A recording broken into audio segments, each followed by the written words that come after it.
Baik, Assalamualaikum warahmatullahi wabarakatuh.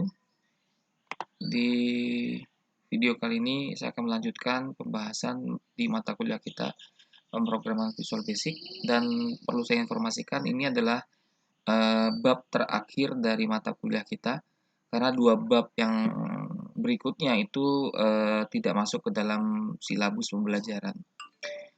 Oke, bab 12 akan membahas mengenai prosedur atau function ya.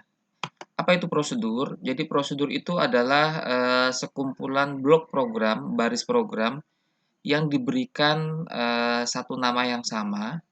Kemudian nanti nama dari prosedur tersebut bisa kita panggil kapanpun kita mau. Jadi kalau misalkan kita ingin menggunakan prosedur tersebut, kita tinggal memanggil namanya ya. Jadi keunggulan dari penggunaan prosedur itu, kita bisa menghemat penulisan kode program. Jadi kita nggak perlu nulis kode program berkali-kali untuk tujuan yang sama.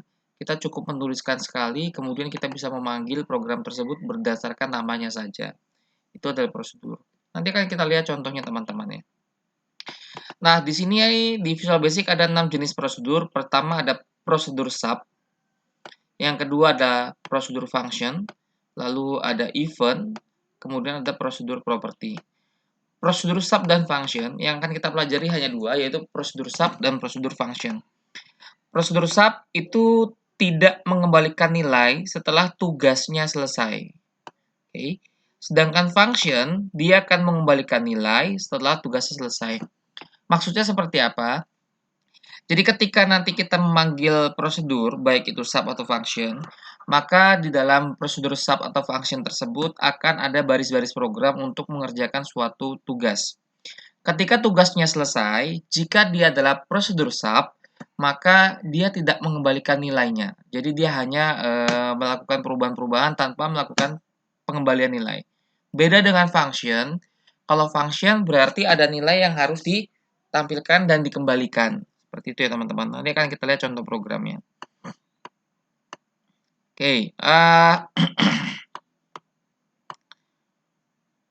bentuk penulisan prosedur sub itu bisa menggunakan kata kunci public atau private, kemudian sub, lalu nama subnya apa, lalu nanti kita bisa meletakkan argumennya. Lalu di bagian ini kita akan menuliskan kode-kode programnya atau isi dari prosedurnya. Kemudian kalau function itu sama ya, kurang lebih sama, hanya dia menggunakan kata kunci function dan diakhiri dengan end function. Oke. Nah, untuk memanggil prosedur sub itu menggunakan pernyataan atau kata kunci call. Jadi kalau kita ingin memanggil suatu prosedur sub, kita menggunakan perintah call diikuti dengan nama sub dan argumennya.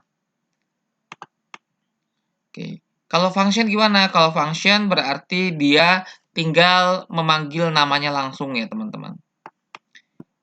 Baik, untuk berikutnya, prosedur tes berikutnya, kita akan membuat program dengan menggunakan, kalau saya menggunakan Microsoft Excel Visual Basic.